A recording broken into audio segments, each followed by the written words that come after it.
여러분 안녕하세요. 도운신선입니다. 옛날에는 돌강신선이라고도 불렸는데 나이를 좀 먹다 보니까 젊지 않게 도운신선으로 바꿨습니다. 원래 제 호가 도운입니다. 길 도자에 구름문자를 쓰는 도운신선입니다. 신선은 산에 사는 할아버지 신선이 아니라 새 신자를 쓰는 신선, 새 시대의 젊은 신선이란 뜻입니다. 이렇게 동영상 강의로 여러분들을 만나게 돼서 대단히 반갑습니다. 앞으로 여러분들과 재밌고 유익한 역학에 대한 이야기를 해보겠습니다. 유튜브 검색창에 사주라고 입력을 해보겠습니다. 그러면 사주 관련된 동영상 강의 제목들이 쭉 올라옵니다. 이 중에서 한 가지를 선택해 보겠습니다. 그러면 많은 역학 관련 동영상 강의들이 올라옵니다. 이 대부분의 강의들은 사주를 푸는 방법을 가르치는 강의들이거나 유명 인사들의 사주를 풀이하는 강의들입니다. 저는 그런 사주를 푸는 강의나 푸는 방법을 가르치는 강의는 뒤로 미루겠습니다. 일단 저는 이번에 소비자들을 위한 강의를 만들어 보려고 합니다. 대부분의 강의 내용들이 역학을 공부하시는 분들을 위해서 만들었기 때문에 선생님들을 위한 강의들은 많고 역학을 실질적으로 보러 다니는 소비자의 입장에서 만들어진 강의는 없더라고요. 그래서 저는 소비자의 입장에서 무엇을 알아야 역학 상담을 제대로 받을 수 있는지에 대해서 강의를 만들겠습니다. 이번 동영상에서는 여러분들의 사주를 보러 가기 전에 꼭 알아야 할 사항들을 몇 가지 짚어보도록 하겠습니다. 시간 관계상 이 강의에서 다 못 다룬 내용은 시리즈로 1, 2, 3, 4 되는 데까지 이어가겠습니다. 여러분들의 많은 관심을 부탁드립니다. 구독 신청도 해주시고요. 만약 여러분들이 궁금한 사항이 있으시면 댓글에 올려주시거나 제 이메일로 문의를 해주시면 나중에라도 찾아서 속 시원하게 답을 알려드리겠습니다. 제 이메일은 돌강56@한메일.net입니다.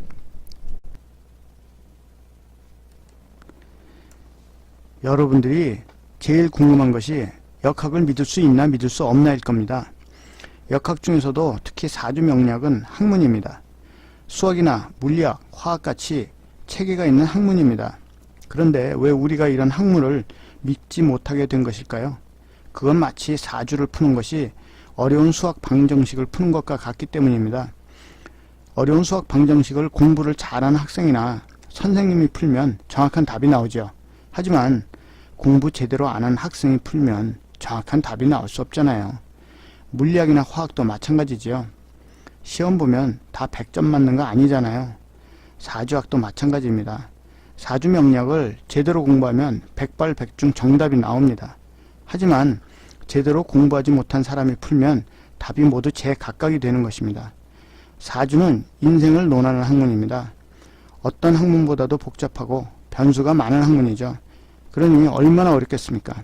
그래서 옛날에는 사주 공부 10년을 해도 모자란다고 했습니다. 심지어 평생을 공부해야 한다는 소리도 있었죠. 그런데 요즘 사주 학원에서 석 달, 6달 배워서 사주 보시는 분들이 많습니다. 그러니 정확한 답이 나올 수가 없죠. 여러분들이 수학 문제 답 틀렸다고 수학을 미신이라고 하지 않듯이 사주를 푸는 사람들이 사주를 잘못 풀었다고 사주 명리학을 미신이라고 하면 안 되는 이유가 여기에 있는 겁니다. 요즘 의학도 오진이 많이 나옵니다. 하지만 의학을 미신이라고 하지 않죠. 이게 다 실력 있는 사람과 실력 없는 사람의 차이일 뿐입니다. 그리고 사주 명리학을 학문이라고 하니까 통계학이라고 말하는 사람들이 많습니다. 무슨 통계학이 6,000년 전에 기본이 생겼는데 그게 아직도 많습니까? 이게 무슨 통계학입니까? 도대체 6,000년 전에 무슨 방법으로 통계를 냈길래 이게 아직도 맞나요? 당시에 컴퓨터가 있습니까? 인구도 많지 않았던 시기에 무슨 방법으로 통계를 냅니까? 사주 명리학 공부하시면서 사주 관련 옛날 통계 자료 본 적 있습니까? 없죠? 사주 명리학은 통계학이 아닙니다. 통계학이면 통계 자료가 있어야 합니다. 이게 왜 이렇게 통계학이라는 말이 나왔느냐 하면 하도 미신 하니까 이게 과학이라는 근거를 댈 수는 없고 궁여지책으로 통계학이라고 갖다 붙인 게 마치 정설이 된 것처럼 되었는데 절대로 통계학 아닙니다. 차라리 천체 물리학이라면 또 모르겠습니다. 가장 정확한 학명은 휴먼 사이언스, 바로 인문과학의 한 부분입니다. 영국의 한 대학이 휴먼 사이언스를 이렇게 정의한 곳이 있습니다. 해석만 하겠습니다. 휴먼 사이언스의 목적이 무엇인가?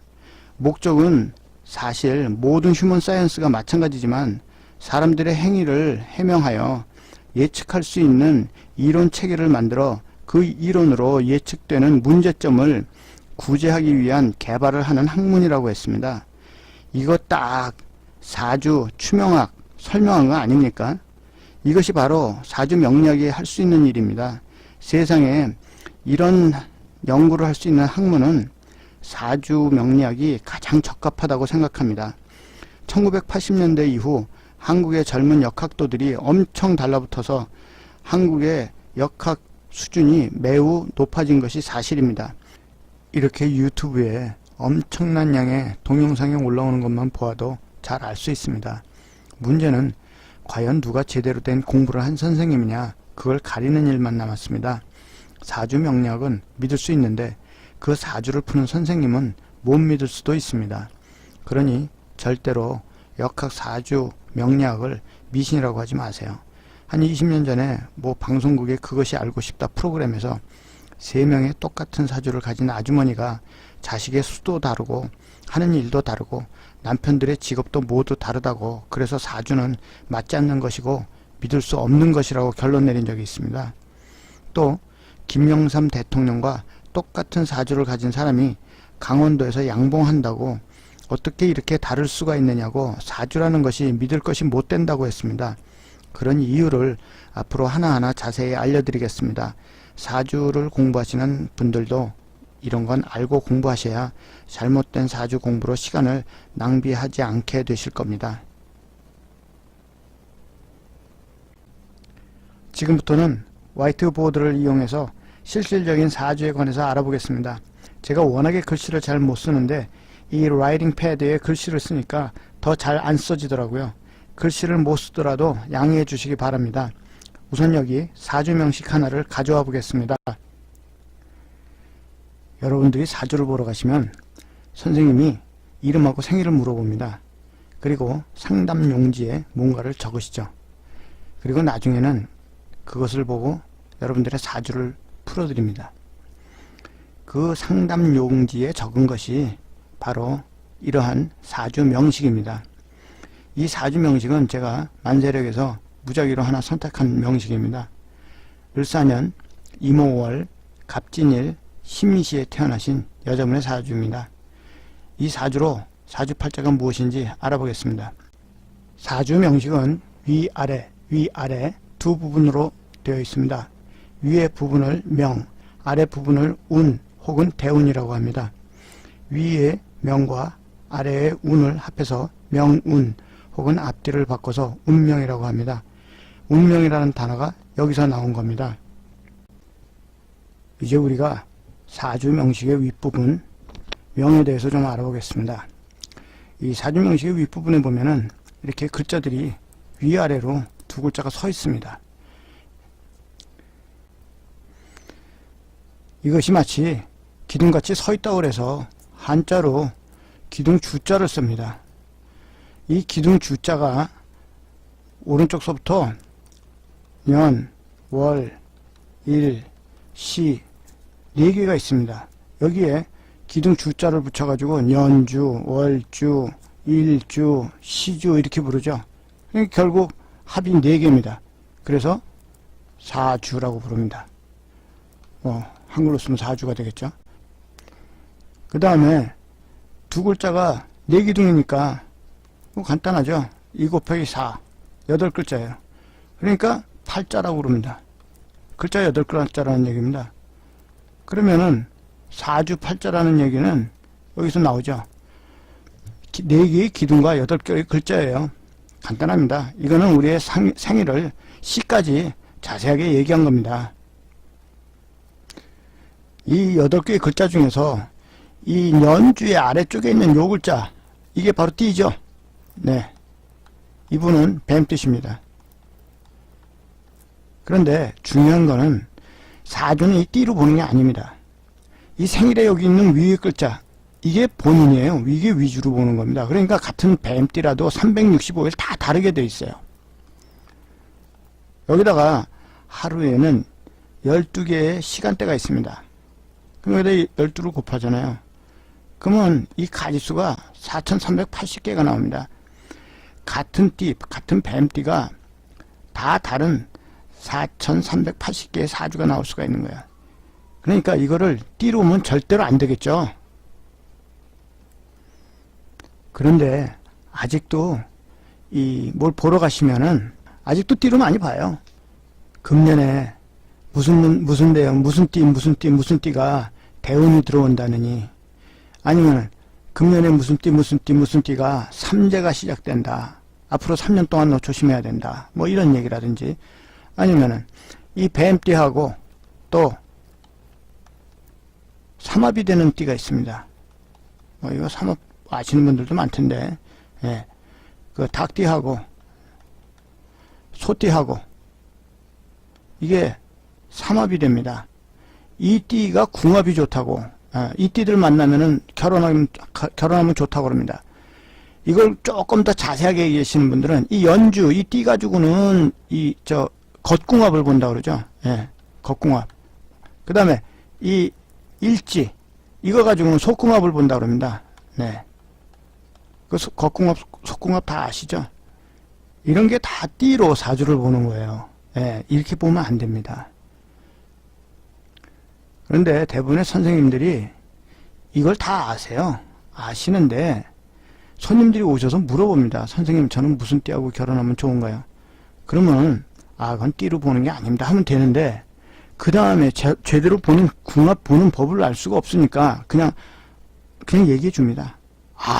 닭띠하고 소띠하고 만나면 좋습니다. 예. 이런 식으로 하니까 손님도 들으면 좋아해요. 만약에 저처럼 그렇게 하는 게 아닙니다 하고 딴 얘기하면요, 기분 나빠합니다. 다른 데서는 다 가르쳐주는데 왜 여기서는 안 가르쳐줘요? 그렇게 보는 거 아닌데 그거 어떡합니까? 이제 이 강의를 보신 분들은 앞으로 절대로, 보시는 분들도 띠로 물어보시지 마시고, 그 다음에 공부하시는 분들도 이제 띠로 보는 거는 배우지 마십시오. 그건 공부해봐야 맞지도 않고, 이거 아무 소용이 없는 공부들을 시간 낭비하시는 겁니다. 그러면 이 사주팔자를 가지고서는 뭘 보는 거냐, 거기에 대해서 얘기를 한번 해보겠습니다. 이 사주는 일간이 간목으로 태어났습니다. 이것은 큰 나무입니다. 왜 큰 나무냐 하면 양이 있습니다. 양은 큰 거, 음은 작은 겁니다. 간목은 양목에 해당하기 때문에 큰 나무라고 했습니다. 이 옆에 나무, 불, 물, 불, 토, 쇠, 토, 이런 여러가지 오행들이 있습니다. 사주는 일관과 주변의 오행들과의 관계를 보는 겁니다. 그럼 이 주변 글자들에는 무엇이 들어있느냐? 여러분들이 이 세상에 태어날 때 타고난 주된 성격이 들어있습니다. 이게 주된 성격입니다. 그럼 지금부터 우리가 성격에 대해서 한번 얘기를 해보겠습니다. 이 성격은 사주에서 가장 중요한 것 중에 하나입니다. 사주에서 가장 중요한 것이 이 성격하고 운이라고 생각합니다. 물론 사주 공부하시는 선생님들은 사주에서 가장 중요한 것이 용신이다, 또 격국이다, 이런 얘기들 많이 하시는데, 이 용신이나 격국은 사주를 푸는 공부를 하시는 선생님들한테는 굉장히 중요합니다. 하지만 지금 우리는 이 사주를 푸는 공부를 하는 게 아니기 때문에 이런 것보다는 실질적인 그 내용이 중요합니다. 그렇기 때문에 이게 바로 성격이나 운이 중요하다는 겁니다. 그럼 지금부터 이 운과 성격에 대해서 한번 얘기해 보겠습니다. 사람이 태어날 때 타고난 주된 성격은 약 50가지에서 60가지가 됩니다. 이렇게 많은 성격들이 있는데요. 사람은 이 세상에 태어날 때 이 50가지에서 60가지 성격을 모두 가지고 태어납니다. 그렇기 때문에 사주 볼 때 성격 아무거나 얘기해도 다 맞는 것 같습니다. 이게 문제입니다. 아무한테나 자존심 강하십니다. 아유, 간섭받는 거 싫어하시네요. 뭐 불쌍한 거 보면 도와주고 싶은 생각이 들고요. 슬픈 거 보면 눈물 나고요. 네, 이런 거 아무한테나 얘기해도 다 맞는 것 같습니다. 그 이유는 사람이 이 세상에 태어날 때 이 모든 성격들을 다 가지고 태어나기 때문입니다. 이거를 영어 심리학에서는 베넘 효과라고 합니다. 이게 뭐 큰 발견처럼 얘기를 하는데 바넘입니다. 이 사람이 뭐 이걸 처음에 이론화해서 설명을 했다고 그랬는지 어쨌는지 잊어버렸는데, 이게 인간이 가지고 있는 보편적인 성격, 이거를 아무한테나 얘기해도 다 맞는 이런 걸 갖다 베넘 효과라고 얘기합니다. 그런데 이게 무슨 인간한테 보편적인 성격이 어디 있습니까? 모든 성격을 다 가지고 있으니까 아무거나 얘기해도 다 맞는 것 같이 느껴지는 거죠. 그걸 무슨 뭐 보편적인 성격이 따로 있고 보편적이지 않은 성격이 따로 있습니까? 예, 그건 아닙니다. 얼마 전에 뭐 TV 방송에서 세 사람을 앉혀놓고 이 사람들이 사주를 봐준다 그러면서 생일을 물어봐가지고 한 20분 뒤에 종이에 프린트물을 하나씩 나눠줬습니다. 이 사람들을 이거 종이를 읽어보라 그랬더니 이 사람들이 딱 보면서 이거 내 성격 맞습니다, 이렇게 얘기한 거예요. 네, 정확하게 맞습니다. 감탄을 하더라고요. 그 다음에 진행자가 이걸 바꿔서 보라 그랬습니다. 바꿔서 보고 이 사람들이 깜짝 놀랐습니다. 이 세 종이에 적힌 내용이 다 똑같았기 때문입니다. 그러고서 결론적으로 이런 것을 베넘 효과라고 그러는데, 사주나 무슨 타로나 뭐 이런 것으로 성격을 알아맞히는 거는 이거는 일종의 트릭이다, 이건 아무것도 아니다, 이렇게 결론 내린 적이 있습니다. 과연 그럴까요? 제가 처음에 말씀드렸듯이 주된 성격이라고 얘기했습니다. 그러면 이 주된 성격이 뭔가 한번 알아보겠습니다. 주된 성격은 나의 인생에 영향을 주는 성격입니다.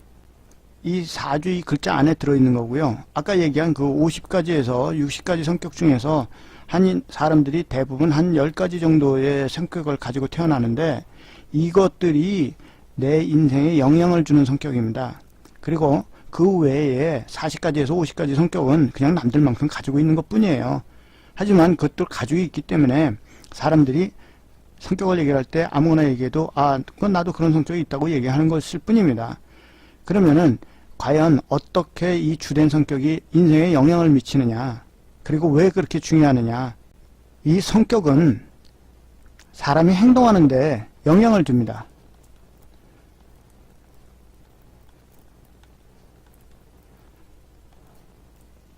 사람은 생각대로 움직이죠. 그럼 이 생각에 영향을 주는 게 바로 성격입니다. 네. 그래서 이 성격대로 행동하고 성격대로 선택을 합니다. 인생을 살다 보면은 갈림길이 나옵니다. 이렇게 해야 될 것인가, 저렇게 해야 될 것인가, 이런 갈림길이 끝없이 나올 때 이 선택을 바로 성격대로 하는 겁니다. 어떤 사람은 나 내 생각대로 할 거야, 고집 부리는 사람이 있습니다. 이런 사람들 남의 말 절대 안 듣죠. 그 다음에 난 자존심 상해서 그렇게 못하겠어. 네, 이런 식으로 또 자존심을 내세우는 사람도 있고, 어떤 사람들은 소심해서 나 아무것도 못하겠어, 나 그냥 이대로 있을래. 이게 다 성격에서 나오는 영향이죠. 그런데 이런 식으로 인생의 갈림길이 나올 때마다 계속 선택을 이어가다 보면은 이게 나중에 보면 이게 인생이 되는 겁니다. 그래서 성격이 사주에서 굉장히 중요합니다. 그래서 이 성격을 정확하게 알아야 되는데, 이걸 두리뭉실하게 얘기하면 또 답이 안 나옵니다. 자존심에 대해서 우리 한번 얘기를 해보겠습니다. 이 자존심이라는 게 모든 사람한테 자존심이 세십니다 하고 얘기하면 자존심 안 세다고 얘기할 사람은 없을 겁니다. 그렇게 두리뭉실하게 얘기하는 게 바로 이 베넘 효과입니다. 근데 이 자존심에도 다른 종류가 있습니다. 어떤 종류의 자존심이냐, 이것도 몇 가지가 됩니다. 이거를 사주에서는 종류별로 설명을 할 수가 있어야 됩니다. 그래서 이래야 정확한 성격이 무엇인지를 알 수 있고 그 성격으로 인해서 어떤 행동을 하게 될지를 알 수 있게 되는 겁니다. 그리고 이 설명된 행동들이 실질적으로 또 맞아야 되고요.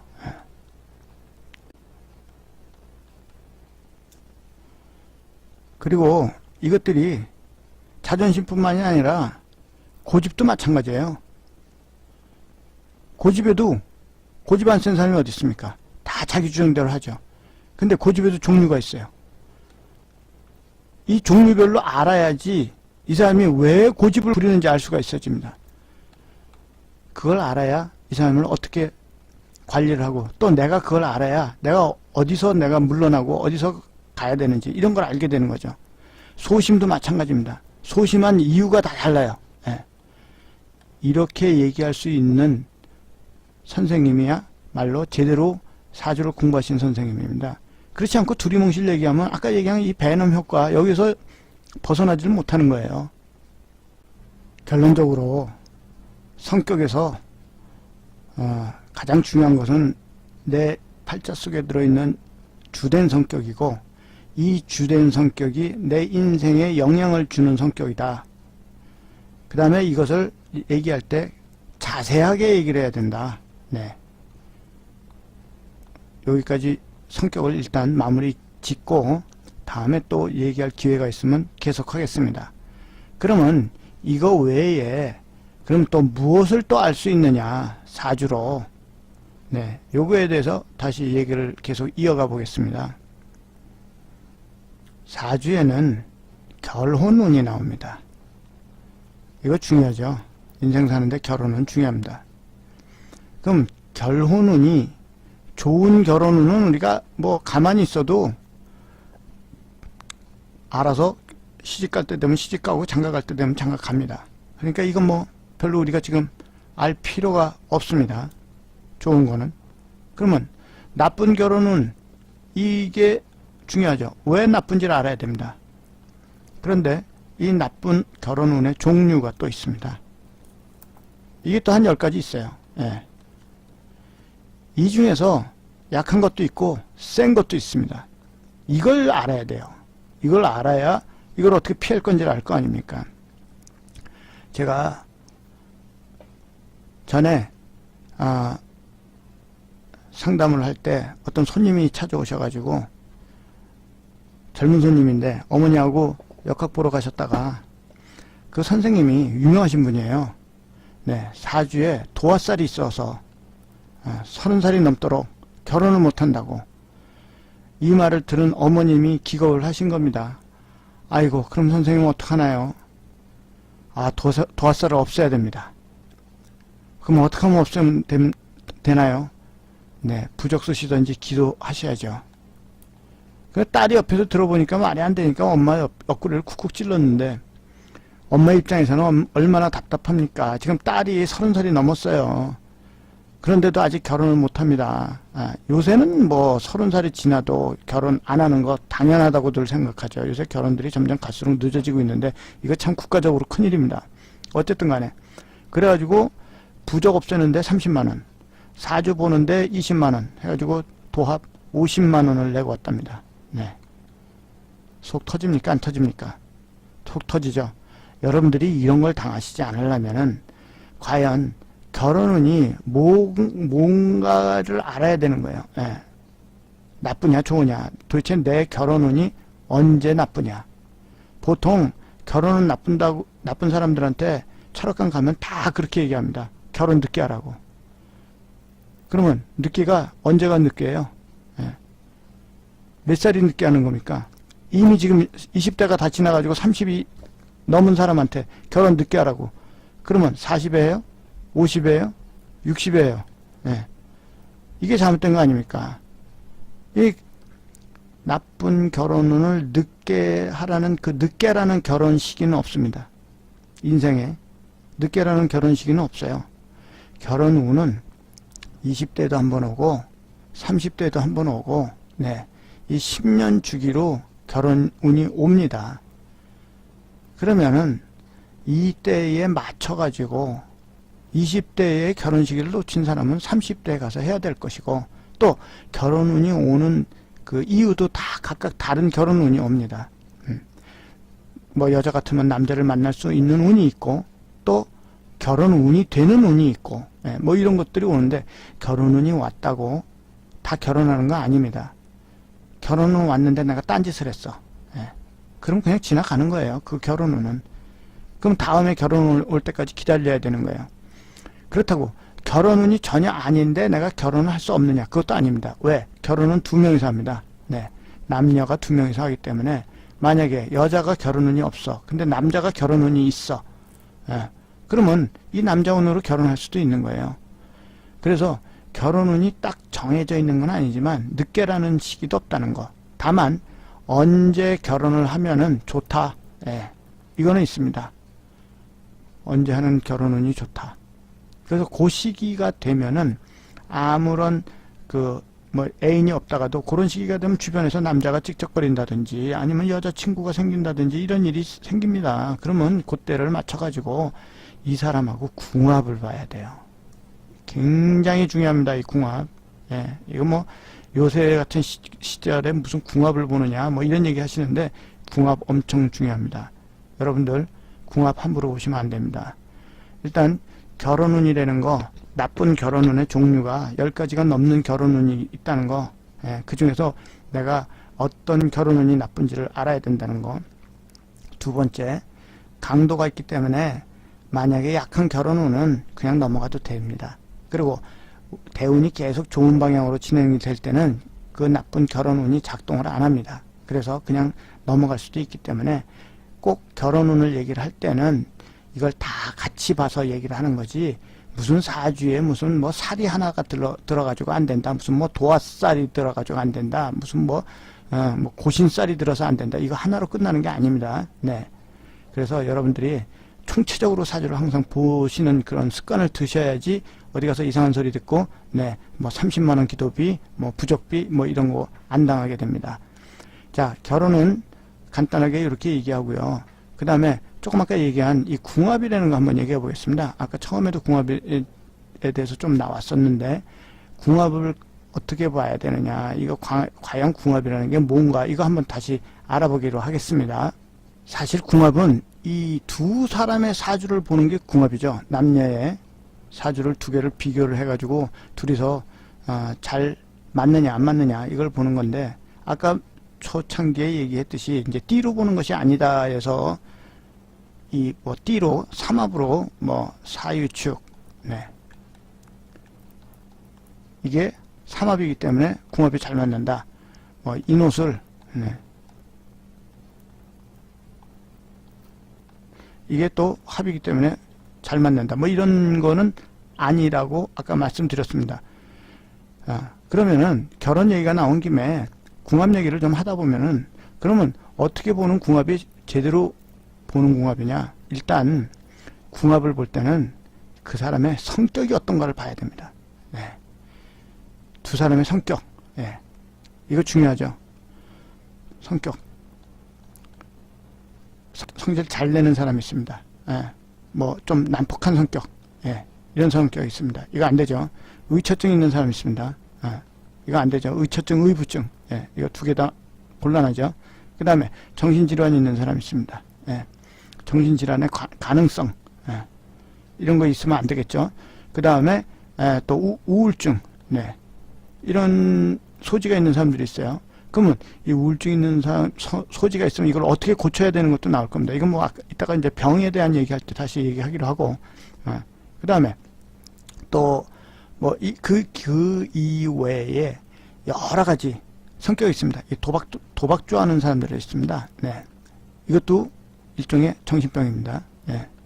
이런 성격들이 과연 사주에서 있느냐 없느냐, 이게 그 궁합을 판단하는 첫 번째 기준이 되겠고요. 그 다음에 두 번째는 결혼운, 아까 얘기한 결혼운이 좋으냐 안 좋으냐 이거예요. 만약 이 사람한테, 한 사람한테, 남자한테 이혼운이 있어요. 그런데 다른 사람한테도 이혼운이 있어요. 그럼 어떻게 됩니까? 이거는 거의 네, 한 100%는 아닙니다. 양쪽에 다 이혼 운이 있다 하더라도 뭐 안 만나면 좋겠지만은 우리는 너무 사랑해서 뭐 떨어질 수가 없어요. 그래서 결혼하시는 분들이 있는데 이럴 경우에 약 80% 정도 이혼 가능성이 높습니다. 뭐 더군다나 요새는 옛날처럼 성격 안 맞는데 참고 사는 시대가 아닙니다. 그렇기 때문에 이런 거 미리 알아봐야 됩니다. 그 다음에 세 번째, 병이 있느냐 없느냐, 질환에 관한 거 이런 것도 알아봐야 되겠죠. 대충 이런 거를 따져 본 다음에 그 다음에는 두 사람의 용신이 같은 방향이냐 안 같은 방향이냐, 이걸 또 맞춰봐야 됩니다. 이걸 맞춰보면은 이 두 사람이 마음이 맞느냐 안 맞느냐를 알 수 있습니다. 그래서 이렇게 전체적으로 다 따져봐야지 궁합이 나오는 거지, 이걸 뭐 단순히 아까 얘기한 대로 무슨 뭐 뱀띠하고 닭띠하고 또 소띠하고 잘 맞아요, 이렇게 나올 수가 있는데, 하여간 이 띠로 보는 거 아니라는 거. 그 다음에 아까 잠깐 얘기한 겉궁합, 그 속궁합 얘기가 있습니다.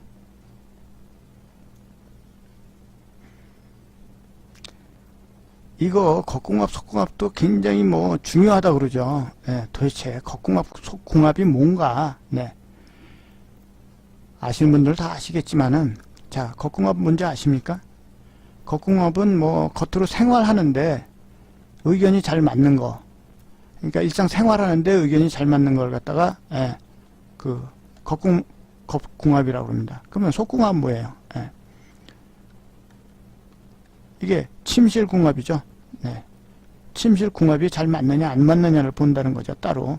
근데 이거를 일지로 요 생일의 아랫부분에 있는 요걸로 속궁합을 보고 요걸로 겉궁합을 본다. 이게 합의되면 궁합이 잘 맞고, 충이 되거나 깨져 있으면 속궁합이 안 좋다. 이거 말이 안 되는 얘기입니다. 사주에 보면은 이미 성격 같은 거 판단할 때 이 사람의 그 성향이 다 나옵니다. 그 안에. 그러면 이 사람이 그 성생활에 문제가 있느냐 없느냐 어느 정도 감을 잡을 수가 있어요. 그래서 여기서 나오는 거예요. 사람들이 뭐 모두 다 뭐 남자는 다 뭐 좋아하고 뭐 여자는 뭐 이런 게 아니에요. 여자분들이 저는 관심이 없습니다. 그런데 이런 사람도 있고요. 남자도 관심이 없습니다. 이런 소리 하는 사람들이 있어요. 그러면 그런 것까지 심도 있게 들여다볼 줄 알아야 이게 해결이 되는 거죠.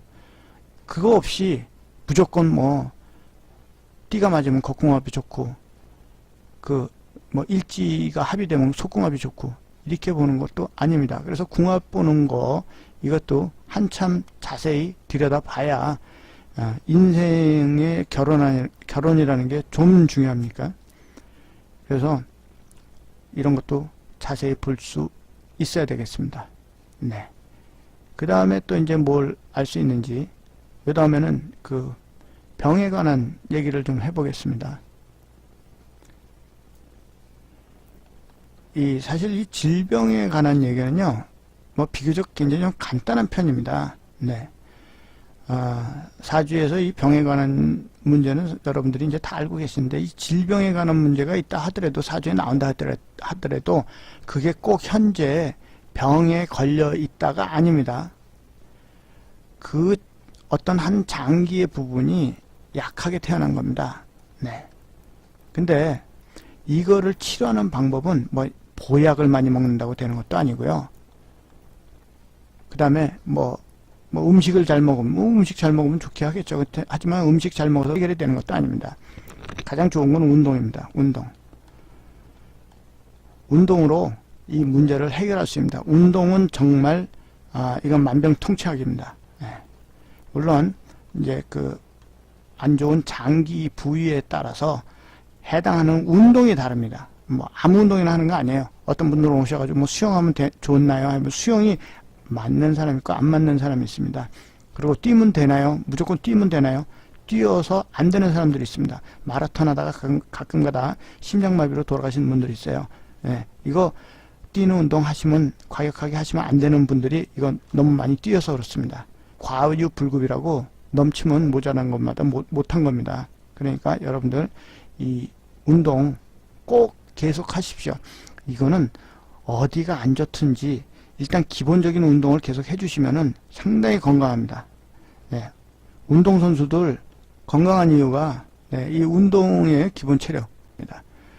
자, 이 질병을 여러분들이 이 사주를 풀기 위한 공부를 하는 것이 아니기 때문에 이제 사주의 이 위에 뭐가 나오느냐, 이 팔자에 뭐가 나오느냐 이거를 설명하기 위해서 이렇게 얘기를 하는 중이라서 과연 뭐가 어떻게 되면 어디가 안 좋다 하는 얘기는 나중에 기회가 있으면 하겠습니다. 일단 오늘은 간단하게 좀 짚어 넘어가는 그런 정도로만 하겠습니다.